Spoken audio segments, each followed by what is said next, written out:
बिस्मिल्लाहिर्रहमानिर्रहीम। स्टूडेंट्स अस्सलामु अलैकुम। उम्मीद है आप लोग खैरियत से होंगे। स्टूडेंट, सेकंड ईयर की बुक और उसका 11वां चैप्टर और चैप्टर की हेडिंग है डिसीजन कंस्ट्रक्ट। आज हम इसको स्टार्ट करने जा रहे हैं और आज का जो प्रैक्टिकल होगा उसको हम परफॉर्म करेंगे मोबाइल ऐप के ऊपर।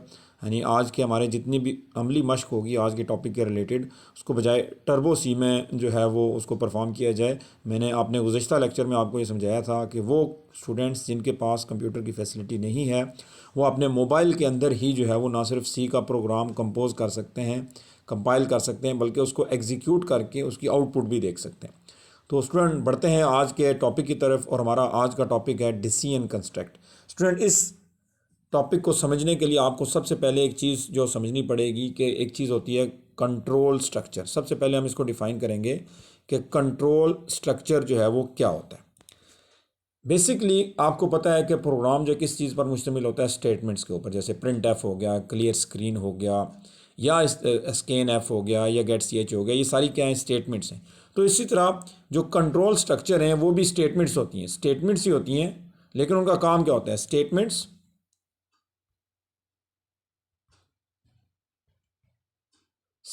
होती हैं यूज्ड, जो इस्तेमाल होती हैं to control the flow of execution of program. ठीक है जी, एक ऐसी स्टेटमेंट्स होती हैं जो प्रोग्राम की फ्लो ऑफ एग्जीक्यूशन को कंट्रोल करती हैं। Statement use to control the flow of the execution of the program, यानी वो प्रोग्राम जो आपने सी लैंग्वेज में जो है लिखा, उसको मैन से स्टार्ट किया और उसको जो है वो टर्मिनेटर पे एंड किया और उसमें हेडर फाइल्स इंक्लूड की। ये सारी क्या है, स्टेटमेंट्स हैं, और इनकी फ़्लो को कंट्रोल करने के लिए जो स्टेटमेंट्स आप लिखेंगे उनको हम कहते हैं कौन सी जी, कंट्रोल स्ट्रक्चर। अब basically 3 kinds of control structure होते हैं जी, 3 काइंड्स ऑफ कंट्रोल स्ट्रक्चर, जिसमें से एक ऑलरेडी आप जो है वो 8वें 9वें और 10वें चैप्टर की शक्ल में पढ़ चुके हैं, जिसको हम कहते हैं जी सीक्वेंस स्ट्रक्चर। कौन सा स्ट्रक्चर जी, सीक्वेंस, तरतीब वाला। ठीक है जी, सीक्वेंस स्ट्रक्चर में उसको चार्ट में लिख रहा हूँ। जबकि दूसरा जो आज हम जो शुरू करेंगे उसको हम कहते हैं सिलेक्शन स्ट्रक्चर। कौन सा स्ट्रक्चर जी, सिलेक्शन, यानी सिलेक्ट करने वाला।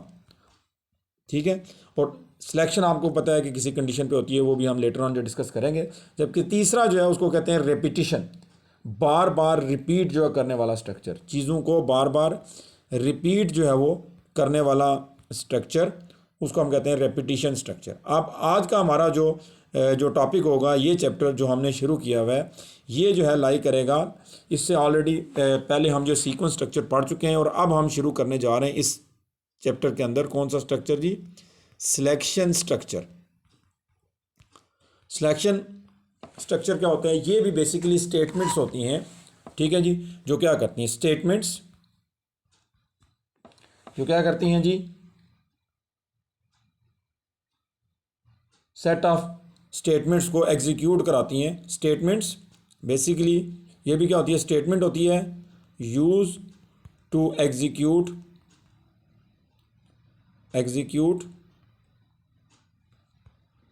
स्टेटमेंट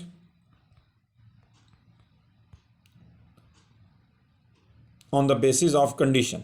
ठीक है जी, statement on the basis of condition के खुद भी ये जो है वो एक स्टेटमेंट ही होती है, और ये क्या करती है, दूसरी स्टेटमेंट्स को किसी कंडीशन के ऊपर जो चलाती है। यानी ये प्रिंट एफ तब चलेगा जब ये कंडीशन ट्रू हो। जैसे हम कहते हैं जी कि अगर आपने जो वेरिएबल दिया है उसकी वैल्यू इक्वल टू 2 हो तो फिर ये प्रिंट एफ जो चले। अब अगर कंडीशन 2 नहीं होगी तो ज़ाहिर है वो प्रिंट एफ नहीं चलेगा। जबकि आम सीक्वेंस से हमने जितनी लाइनें लिखी होती हैं वो सारी की सारी जो है वो रन हो जाती हैं। ठीक है जी, तो ऐसी स्टेटमेंट जो दूसरी स्टेटमेंट की एग्जीक्यूशन करवाएं on the basis of condition, उन्हें हम क्या कहते हैं जी, सिलेक्शन स्ट्रक्चर, या जो इस चैप्टर की हेडिंग है कौन सा जी, डिसीजन कंस्ट्रक्ट।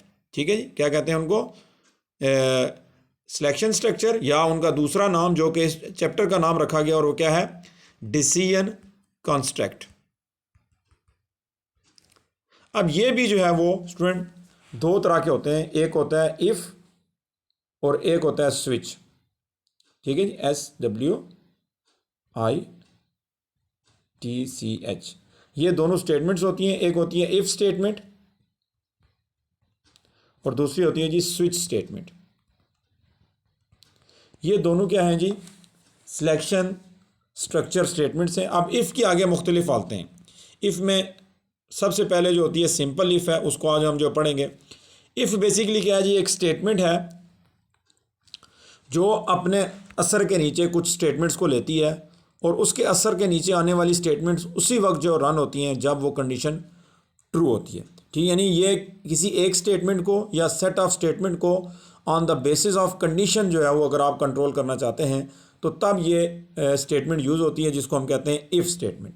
इसको लिखने का तरीका ये होता है कि इफ़ रिजर्व वर्ड है, उसके बाद इसकी पैरेंथेसिस आती हैं। पैरेंथेसिस के अंदर आपने लिखनी होती है जी कंडीशन। क्या लिखना होता है? कंडीशन। अब अगर वो कंडीशन ट्रू हो जाए, ठीक है जी, अगर वो कंडीशन ट्रू हो जाए तो इफ़ के फ़ौरन बाद जो स्टेटमेंट होती है वो रन होती है। ठीक है जी, यहाँ पे हम लिखते हैं जी एक स्टेटमेंट, जो भी स्टेटमेंट होगी, स्टेटमेंट से मुराद को प्रिंट एफ ही होगा ना, उसके बाद उसका सेमी कॉलन आ जाएगा। ठीक है, तो इसके असर ये ध्यान में रखिएगा कि इफ़ का जो कंट्रोल है वो पहले सेमी कॉलन तक होता है स्टूडेंट। ठीक है, कहाँ तक होता है? पहले सेमी कॉलन तक। अब ये आपके सामने मैंने एक इफ़ का स्ट्रक्चर लिख दिया है और इफ़ ये इसके नीचे जो स्टेटमेंट है ये उसी वक्त जो चलेगी अगर इफ़ की कंडीशन ट्रू होगी। उसके लिए मैं आपको एक मिसाल बताता हूँ। बिलफर्ज हमने एक इंटीजर लिया x और उसकी वैल्यू जो है वो हमने सेट कर ली जी, कितनी? हम कहते हैं जी हमने उसकी वैल्यू जो 10 जो सेट कर ली। ठीक है, अब मैं क्या करूँगा? कंडीशन लिखूँगा इफ़ x की वैल्यू जो है वो क्या होती है जी? ग्रेटर होती है किससे? 8 से। If x is a greater than 8, ठीक है जी, तो देन आप क्या करें? प्रिंट एफ करें। ठीक है जी, और प्रिंट एफ के अंदर मैं कह रहा हूँ कि आपने लिख देना है जी हेलो, और ये मैं प्रिंट एफ को जो क्लोज कर रहा हूँ और ये इसके स्टेटमेंट जो टर्मिनेटर आ गया। अब इस मिसाल को स्टूडेंट ज़रा जो गौर से देखें कि मैंने एक वेरिएबल लिया, उसको ना सिर्फ डिक्लेयर किया बल्कि इनिशियलाइज भी किया और उसकी वैल्यू क्या सेट कर दी? 10। नीचे मैंने इफ़ लिखा है और इफ़ ये क्या है जी? ये सिलेक्शन स्ट्रक्चर है। अब इसके नीचे ये जो लाइन है, इमेजिन करें कि अगर ये इफ़ ना हो तो फिर क्या होगा? जब ये प्रोग्राम चलेगा तो स्क्रीन के ऊपर हेलो लिखा हुआ आ जाएगा। अब ये हेलो जो है वो मरहून मिन्नत हो गया इफ़ के, क्योंकि ये इफ़ के नीचे आया। तो अब अगर आप इसको देखें तो ये कंडीशन ट्रू है या फॉल्स है? एक्स की जगह लिखा जाएगा 10 और वो कह रहा है कि 10 बड़ा होता है 8 से, तो सही कह रहा है। तो जब वो सही कह रहा है तो कंडीशन ट्रू होगी। तो याद रखिएगा जब कंडीशन ट्रू होगी तो इफ़ के नीचे जो लाइन लिखी हुई है वो जो चलेगी। अब इस केस में यानी अगर मैं x की वैल्यू को यहाँ से चेंज कर देता हूँ और x की वैल्यू को मैं कर देता हूँ 2, अब वो कह रहा है कि 2 बड़ा होता है 8 से, ये तो गलत कह रहा है। और जब वो गलत कहता है तो फिर कंडीशन फॉल्स हो जाएगी, लिहाजा हेलो जो प्रिंट नहीं होगा। अब अगर इफ़ के नीचे आपने एक से ज़्यादा लाइनें यानी इफ़ के ज़ेर असर आपने एक से ज़्यादा स्टेटमेंट रखनी है तो फिर उसका हाल ये है कि आप ये करें कि इफ़ के बाद जो आपके करली ब्रैकेट्स हैं वो लगाएं और उन करली ब्रैकेट्स के अंदर आप चाहें तो एक प्रिंट एफ लिखें, चाहे तो आप 2 प्रिंट एफ लिखें, ये फिर आपकी अपनी जो है वो मर्ज़ी पे डिपेंड करता है। यानी अब जो है वो इफ़ का स्कोप जो है कहाँ तक चला जाएगा? करली ब्रैकेट के एंड तक। अगर आपने करली ब्रैकेट नहीं लगाए हुए फिर तो उसका स्कोप जाएगा जी कहाँ तक? ये फिर उसका स्कोप जाएगा सेमी कॉलन तक। और अगर आपने जो है वो करली ब्रैकेट लगाए हुए हैं तो फिर जो है वो उसका स्कोप जो है करली ब्रैकेट के एंड तक जो है वो चला जाएगा। यानी इस हालत में अगर मैं आपसे पूछूं तो इफ़ का स्कोप, इफ़ के ज़ेर असर जो है कितनी जो स्टेटमेंट्स आ रही हैं, इस हालत में इफ़ के ज़ेर असर जो है जी स्टेटमेंट्स जो आ रही हैं उनकी तादाद है 2। ठीक है, सो अगर आपने इफ़ के नीचे इफ़ के ज़ेर असर एक ही स्टेटमेंट रखनी है तो फिर आप सेमी कॉलन से काम चला लेंगे। लेकिन अगर वो कहता है कि सेट ऑफ स्टेटमेंट्स जो हैं वो बनाएं तो फिर आप उनके गिर्द जो है क्या लगाते हैं? करली ब्रैकेट्स जो लगाते हैं। अब ये जो है ये सादा तरीन सिलेक्शन स्ट्रक्चर है। अब इसमें जो ड्रॉबैक है वो ये है कि कंडीशन ट्रू होने पे तो कुछ ना कुछ तो प्रिंट हो जाएगा, लेकिन जब कंडीशन फॉल्स होगी तो फिर तो कुछ भी प्रिंट नहीं होगा। यानी इसके फॉल्स होने में तो मैंने जो कुछ भी नहीं लिखा हुआ। ठीक है, तो अब इसका प्रैक्टिकल मैं आपको ऐप के अंदर जो करके दिखाता हूँ। सिंपल इफ़ का प्रैक्टिकल आपने ऐप के अंदर जो कैसे करना है स्टूडेंट ये आपने होप सो ये चीज़ें जो नोट कर ली होंगी। और अब मैं इस स्क्रीन को मिनिमाइज़ करके तो आपको लिए चलता हूँ कोडिंग ऐप के अंदर, जो कि मैंने आपको गुज़श्ता लेक्चर के अंदर जब इंस्टॉल करनी सिखाई थी। जिन लोगों ने वो लेक्चर नहीं देखा उनसे रिक्वेस्ट है कि वो पहले वो लेक्चर देख लें, ताकि आप अपने मोबाइल्स के ऊपर इस ऐप को इंस्टॉल कर लें। और फिर ये अभी आपके सामने मैं कोडिंग जो करने जा रहा हूँ। तो स्टूडेंट इसके अलावा एक चीज़ और भी है कि अक्सर स्टूडेंट ये कहते हैं कि सर हमने आपकी वीडियो देखी तो उसमें वो काफ़ी जो ब्लरी आ रही थी, तो आप जो वीडियो क्वालिटी को कम से कम 480 पे रख के और फुल स्क्रीन में उसका व्यू किया करें। इंशाल्लाह आपको रिज़ल्ट जो बिल्कुल सही मिलेगा मोबाइल के अंदर। एक तो जो वीडियो क्वालिटी है उसको 480 पे रखा करें, ये ना हो कि आप 144 पे देखें तो ज़ाहिर है 144 पे तो आपको जो है वो चीज़ें मदमी जो नज़र आएंगी। तो अब चलते हैं, आपके सामने ये जो है वो एक प्रोग्राम का स्ट्रक्चर बना हुआ है। ऊपर इसकी हेडर फाइल्स जो लिखी हुई हैं, एक studio.h और एक जो conio.h। लाइन नंबर 4 से आपका मैन फंक्शन स्टार्ट हो रहा है। अब इसके अंदर वैसे तो आपको बताया हुआ है कि आप सबसे पहले क्या करते हैं, CLR SCR लिखते हैं, लेकिन यहाँ पे क्योंकि ये ऑलरेडी उन्होंने इस कंपाइलर में डाला हुआ है तो लिहाजा हमें CLR SCR लिखने की ज़रूरत नहीं है। हम डायरेक्ट जो शुरू करते हैं जी, एक वेरिएबल ले लेते हैं x और उसकी वैल्यू हम जो है वो सेट जो कर लेंगे। वैसे तो आप यूज़र से भी वैल्यू ले सकते हैं, लेकिन मैं यहाँ पे जो पहला प्रोग्राम है उसमें मैं जो वैल्यू है उसको खुद से इनिशलाइज जो कर रहा हूँ ऑन द टाइम ऑफ, इसको कहते हैं initialisation on the time of designing, कि जब आप कोड डिज़ाइन कर रहे हैं उस वक्त आप इनिशलाइज जो कर रहे हैं वैल्यू। और अगर आप यूज़र से जो वैल्यू ले रहे हैं तो उसको कहते हैं initialisation of the variable eight run time, कि जब आपका प्रोग्राम जो रन हो रहा है, एग्जीक्यूट हो रहा है, तो उस टाइम आप जो वेरिएबल को इनिशलाइज कर रहे हैं। बहरहाल एक वेरिएबल हमने ले लिया x। अब हम यहाँ पे कंडीशन लगाएंगे, तो कंडीशन लगाने के लिए रिजर्व वर्ड क्या होता है, इफ़। तो ये इफ़ की हेल्प पालेगी। आप यहाँ पे जो क्लिक कर लें, अब इफ़ के अंदर आपने कंडीशन लिखनी है। कंडीशन में मैं x की मदद से जो कंडीशन बनाऊंगा कि x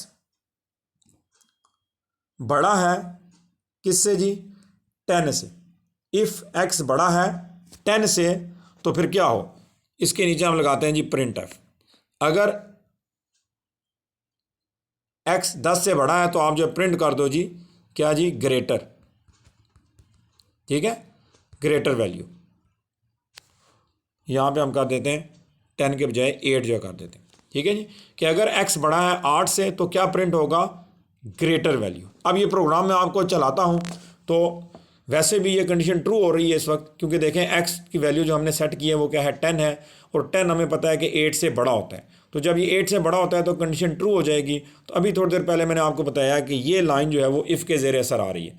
तो अगर ये कंडीशन ट्रू है, जो कि अभी हमें नज़र भी आ रहा है कि कंडीशन ट्रू है, तो ये कंडीशन ट्रू हो जाएगी तो स्क्रीन के ऊपर ये लाइन जो है वो प्रिंट हो जाएगी जी, ग्रेटर वैल्यू। अब इसको रन कैसे करना है, ये आपको ऊपर टॉप पे रन का बटन नज़र आ रहा है, यहाँ पे जो क्लिक करें तो आपका ये कोड जो रन हो जाएगा। ये देखें स्क्रीन के टॉप के ऊपर जो लिखा हुआ है ग्रेटर वैल्यू, और यही मैंने उसको लिखने के लिए कहा था। अब जो इसका ड्रॉबैक है वो आपको दिखाता हूँ कि अगर कंडीशन फॉल्स हो जाए, कंडीशन जो फॉल्स हो कब होगी, जब x की वैल्यू को हम 2 कर दें।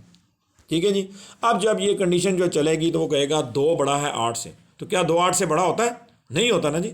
तो जब नहीं बड़ा होगा, कंडीशन फॉल्स हो जाएगी, तो इफ़ के नीचे जो लाइन है वो नहीं चलेगी। इफ़ के नीचे जो लाइन है वो नहीं चलेगी और स्क्रीन के ऊपर कुछ भी नहीं लिखा हुआ आएगा। ये देखें यहाँ पे कुछ भी नहीं लिखा हुआ आया, ये प्रोसेस कंप्लीटेड, यानी इसका प्रोसेस जो है कंप्लीट हो गया। आपको कोई भी आउटपुट जो नज़र नहीं आई, तो आप कोई भी जो की जो प्रेस करेंगे तो वापस आप जो कोड में आ जाएंगे। तो ये इफ़ का ड्रॉबैक है कि इफ़ जब ट्रू होगी तो तब तो वो कुछ ना कुछ जो प्रिंट कर देगी, लेकिन अगर इफ़ फॉल्स हो जाएगी तो फिर कुछ भी प्रिंट नहीं होगा। अब इसके नीचे आप कहते हैं अच्छा हम एक और लाइन लिख देते हैं, तो उसका क्या मतलब होगा। देखिए यहाँ पे मैं एक और जो है लाइन लिखता हूँ प्रिंट एफ की शक्ल में और बताता हूँ कि उसका क्या मतलब है। यहाँ पे हम करते हैं जी बैकस्लैश n, क्योंकि हम नई लाइन में चले गए, तो मैं चाहूँगा कि नई लाइन जो है वो स्टार्ट हो, और इसके नीचे हम लिखते हैं जी लाइन नंबर 2। इसमें हम लिख देते हैं जी लाइन नंबर 2। अब स्टूडेंट क्या होगा, देखें आपकी कंडीशन फॉल्स हो जाएगी क्योंकि x की वैल्यू 2 है और x 2 का मुवाजना हो रहा है 8 के साथ, और कहा जा रहा है कि 2 बड़ा होता है 8 से, ये फॉल्स है। तो जब ये फॉल्स होगा तो इफ़ का असर कहाँ तक होता है, पहले सेमीकोलन तक, यानी कि यहाँ तक। तो अब ये लाइन तो प्रिंट नहीं होगी क्योंकि ये इफ़ के ज़ेरे असर है, ये उसी वक्त प्रिंट होगी जब इफ़ ट्रू होगा। तो ये लाइन तो इफ़ के असर से बाहर है, लिहाजा इसने तो प्रिंट होना ही होना है, इसने तो प्रिंट होना ही होना है आम सीक्वेंशियल स्ट्रक्चर की फॉर्म में। तो देखा, इसको मैं रन करता हूँ तो नीचे वाली लाइन नंबर 2 जो प्रिंट होगी। अब यहाँ पे एक और चीज़ जो देखिएगा, अगर मैं x की वैल्यू को दोबारा जो 10 कर देता हूँ, x की वैल्यू को दोबारा 10 कर देता हूँ, तो अब स्टूडेंट बताएं कि कंडीशन ट्रू है या फॉल्स है। यानी वो कह रहा है 10 बड़ा होता है 8 से, तो सही कह रहा है, तो सही का मतलब क्या है, कंडीशन ट्रू है। अब जब कंडीशन ट्रू हो तो एक ही लाइन प्रिंट हो रही थी पहले, लेकिन अब 2 लाइनें प्रिंट होंगी। क्यों? ये लाइन तो इसके ट्रू होने के वजह से जो प्रिंट होगी, क्योंकि ये इसके ज़ेर असर आती है, लेकिन ये लाइन जो है वो इसके असर से बाहर है, ये ट्रू और फॉल्स दोनों केसों में प्रिंट होगी। ठीक है जी। तो ये भी एक ड्रॉबैक है कि ट्रू होने में एक लाइन आनी चाहिए थी, लेकिन यहाँ पे दोनों लाइनें आ रही हैं, ग्रेटर वैल्यू और लाइन नंबर 2। वहाँ पे मेरे हाल उसका \n जो है वो मिट गया। तो दोबारा हम जो लिख लेते हैं ताकि ये 2 लाइनें आपको नजर आएँ। देखें, कंडीशन ट्रू होने पे 2 लाइनें लिखी हुई आ रही हैं, हालांकि एक लाइन आनी चाहिए थी। कोई एक लाइन प्रिंट होती ट्रू होते हुए और कोई एक लाइन प्रिंट होती फॉल्स होते हुए। फॉल्स होते हुए तो हमें पता है एक ही लाइन जो प्रिंट हो रही है, लेकिन जब ट्रू हो रहा है तो दोनों लाइनें प्रिंट हो रही हैं। तो ये आपको 2 इफ़ के ड्रॉबैक मैंने बताए। एक कि इफ़ फॉल्स होने की शक्ल में वो कोई भी लाइन जो प्रिंट नहीं करवाता, क्योंकि उसके साथ मगर वाली जो बात नहीं आती। एक होता है अगर और एक होता है मगर। ठीक है, अगर को कहते हैं इफ़ और मगर को कहते हैं एल्स। ठीक है, तो अब इसका जो अगला स्ट्रक्चर है, यानी इसका जो ड्रॉबैक है किसका, इफ़ का, वो कहाँ पे कंट्रोल होता है। इफ़ की एक और फॉर्म होती है जिसको हम कहते हैं इफ़ एल्स। कौन सी फॉर्म होती है जी? If else. देख लें, इफ़ और एल्स स्टेटमेंट। ये भी सिलेक्शन स्टेटमेंट है, जैसे कि डिसीजन कंस्ट्रक्ट है। ये भी इसमें ये होता है कि एट अ टाइम कोई एक स्टेटमेंट प्रिंट होगी, जो इफ़ के नीचे लिखी हुई है वो, या जो एल्स के नीचे लिखी हुई है वो। अब इसका स्ट्रक्चर क्या होता है, उसी तरह इफ़ रिजर्व वर्ड है, उसकी ब्रैकेटों के अंदर आपने क्या लिखना है, कंडीशन, और कंडीशन अगर ट्रू होगी तो इसके ज़ेरे असर जो प्रिंट एफ है वो चलेगा। ठीक है जी। ये मैं यहाँ पे जो प्रिंट एफ लिख रहा हूँ, ठीक है जी, ये प्रिंट एफ जो तब चलेगा जब कंडीशन ट्रू होगी। अगर कंडीशन ट्रू ना हुई तो अब यहाँ पे हम एक लफ्ज़ लिखा करेंगे एल्स। ठीक है, एल्स के आगे और आपने कुछ नहीं लिखना, रिजर्व वर्ड है, ELSE छोटे हैं, और इसका नीचे इसका अपना जो प्रिंट एफ होगा, वो ऊपर वाला प्रिंट एफ अगर का है और नीचे वाला प्रिंट एफ जो मगर का है। ठीक है जी। सो इस केस में आप देखेंगे कि एक वक्त में एक ही कोई जो स्टेटमेंट जो प्रिंट होगी, या इफ़ वाली या एल्स वाली। तो इसको परफॉर्म करने के लिए मैं दोबारा आपको ऐप में लिए चलता हूँ और वहाँ पे एक प्रोग्राम बनाऊँगा इफ़ और एल्स का। अब यहाँ पे देखें कि हम कहेंगे कि अगर कंडीशन बड़ी हुई तो लिखा हुआ है ग्रेटर वैल्यू, एल्स में क्या हो। अब यहाँ पे हम इसका एल्स लिखेंगे, यानी अगर बड़ी ना हो तो फिर क्या प्रिंट हो जी, फिर प्रिंट होगी स्मॉलर वैल्यू। ठीक है,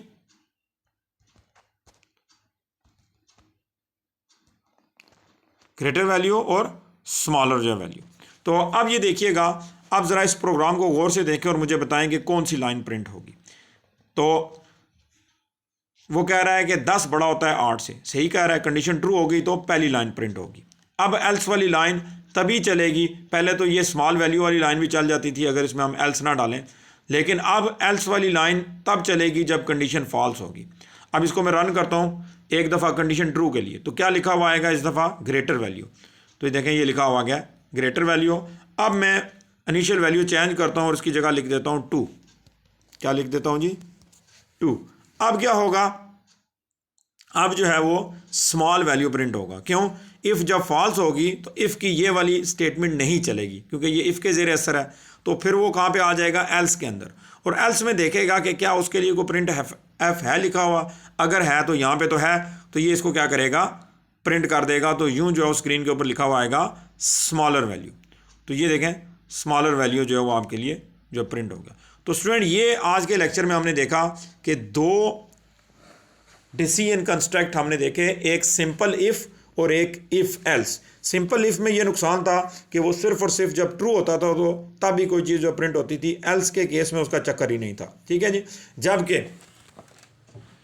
जो हमने इफ़ एल्स पढ़ा वो उसकी उस जो ड्रॉबैक को उसने कंट्रोल कर लिया कि इफ़ जब ट्रू हो तो तब भी कुछ प्रिंट होगा, और अगर इफ़ फॉल्स हुआ तो तब भी कुछ ना कुछ जो वो ज़रूर प्रिंट होगा। अब स्टूडेंट यहाँ पे एक और चीज़ जो देख लें, हर इफ़ के लिए एल्स का होना ज़रूरी नहीं है, हर इफ़ के लिए एल्स का होना ज़रूरी नहीं है, लेकिन हर एल्स के लिए इफ़ का होना ज़रूरी है, ठीक है ना। यानी अगर आपने इफ़ ना लिखा और डायरेक्ट एल्स से लिख दिया, यानी इनको मैं कमेंट से बना देता हूँ। गुज़श्ता लेक्चर में आपने पढ़ा होगा कि किसी लाइन को अगर आप कमेंट बना दें तो वो ऐसा ही होता है कंपाइलर के लिए कि जैसे वो लाइनें वहाँ मौजूद ही नहीं। अब लाइन नंबर 7 और लाइन नंबर 8 को मैंने क्या कर दिया, कमेंट बना दिए। अब देखिएगा सिर्फ एल्स को मैंने डायरेक्ट लगाया तो एरर आएगा। ये देखें उप्स आ गया, इसका मतलब है error, else without A previous if else. यानी यहाँ पे उसने इसका क्या एरर दिया है, अगर आप ये नीचे वाली लाइन में देखें तो क्या लिखा हुआ है, error else without A previous if.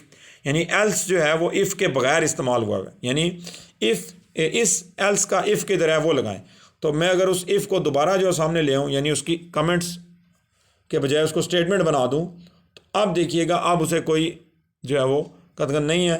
ये देखें मैंने यहाँ पे लगा दिया तो ये आ गया, ठीक है जी, क्लियर हो गया। सो ये आज हमने देखा जी कि इफ़ स्टेटमेंट क्या होती है और इफ़ एल्स स्टेटमेंट जो क्या होती है।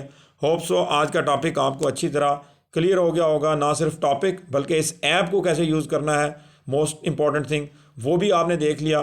तो अगर आपका कोई क्वेश्चन है तो वो आप नीचे कमेंट्स में जो पूछें, इंशाल्लाह आई ट्राई माई बेस्ट कि उसको आंसर किया जाए और आपको इस टॉपिक के लिहाज से पूरी तरह सेटिस्फाई जो किया जाए। दुआओं में याद रखिएगा। फ़ी अमानिल्लाह।